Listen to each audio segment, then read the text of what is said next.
Hi friends, இன்னைக்கு சூப்பரான kitchen tips தான் பார்க்க போகிறோம். எதை பற்றிய டிப்ஸ்னா, இட்லிக்கெலாம் மாவு அரைச்சோன்னு வைங்க, வெந்தயத்தை வந்து ஒரு 8 மணி நேரத்துக்கு முன்னாடி நம்ம ஒரு 3 ஸ்பூன் 4 ஸ்பூன் போட்டு ஊற விட்டு அரைக்கிறோங்க.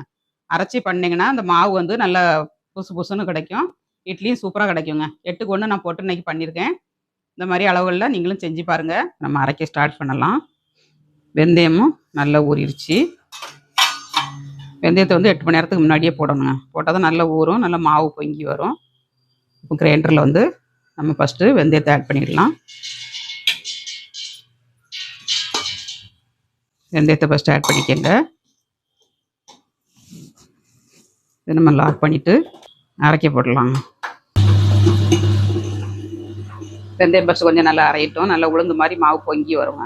வந்ததுக்கப்புறம் நம்ம உளுந்து ஆட் பண்ணணும். உளுந்தையும் சேர்த்தே போடக்கூடாது. கொஞ்சம் அரையிட்டோம். கொஞ்சமாக தண்ணி ஊற்றிக்கிடலாம். ஒரு 1/4 டம்ளருக்கான தண்ணி ஊற்றிக்கங்க. வெந்தயம் வந்து எப்படி பொங்கி வந்திருக்கு பாருங்கள். இந்த மாதிரி பொங்கி வரணுங்க. இந்த மாதிரி பொங்கணும். பொங்குனா தான் உங்களுக்கு வந்து இட்லி நல்ல புசு புசுன்னு கிடைக்கும். அதனால தான் நம்ம 8க்கு 1 போடுதோங்க. வெந்தயத்தை வந்து நம்ம ஃபஸ்ட்டு அரைச்சோம்னா நம்ம உளுந்தோட சேர்த்து போட்டு அரைக்கும்போது மாவு நிறைய கிடைக்கும் உங்களுக்கு. இப்போ உளுந்து ஆட் பண்ணிக்கலாம்.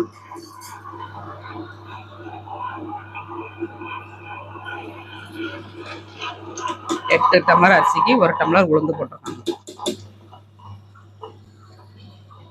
கொஞ்சம் கொஞ்சமாட்டு நம்ம தண்ணி ஆட் பண்ணிக்கிடணும்.